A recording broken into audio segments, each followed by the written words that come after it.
আসসালামু আলাইকুম। পটল চাষ বিষয়ে কিছু আলোচনা করব। এটা মূলত বাড়িটু লম্বা জাতের পটল। দেখেন এই যে পটল ধরে আছে, থরে থরে পটল ধরে আছে। দেখেন কি সুন্দর পটল।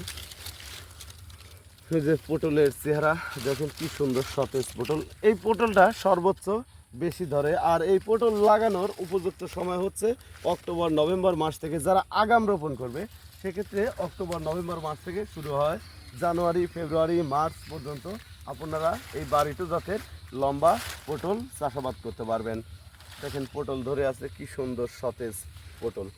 এই পটলটা বাজারজাতকরণের জন্য সর্বোচ্চ চাহিদা ভালো। এই দেখেন পটলগুলি এই মাছাতে কি সুন্দর ধরে আছে, আর লম্বা কি সুন্দর। দেখা যায় খাটো পটলের সাথে এই লম্বা জাতের পটল সবসময় বাজারজাতকরণের জন্য 1-150 টাকা মন করা বাড়তি পাওয়া যায়। আর এই পটলের চারা রোপণ করতে হয় লাইনে 2 হাত পর পর, এক লাইন থেকে আরেক লাইন 5.5 হাত পর পর এই পটলের চারা রোপণ করতে হয়। তো ভিউয়ার্স, পটলে মূলত সার লাগে টিএসপি সার, ইউরিয়া সার, পটাশ সার, আর সাথে বাসোডিন, ফোরাডান জাতীয় দানাবিষ ব্যবহার করতে হয়।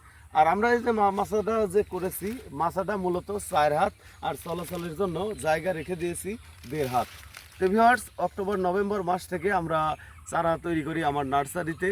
আপনারা যদি পটলের চারা নিতে চান, আমরা পাইকারি বাংলাদেশের প্রতিটি জেলায় সুন্দরবন কুরিয়ার সার্ভিসের মাধ্যমে চারা পাঠিয়ে থাকি। এবং আপনারা যদি মনে করেন সরাসরি এসে আমার কাছ থেকে চারা নিয়ে যাবেন, সেক্ষেত্রে চারা নিয়ে যেতে পারবেন। ভালো থাকবেন, সুস্থ থাকবেন। আসসালামু আলাইকুম।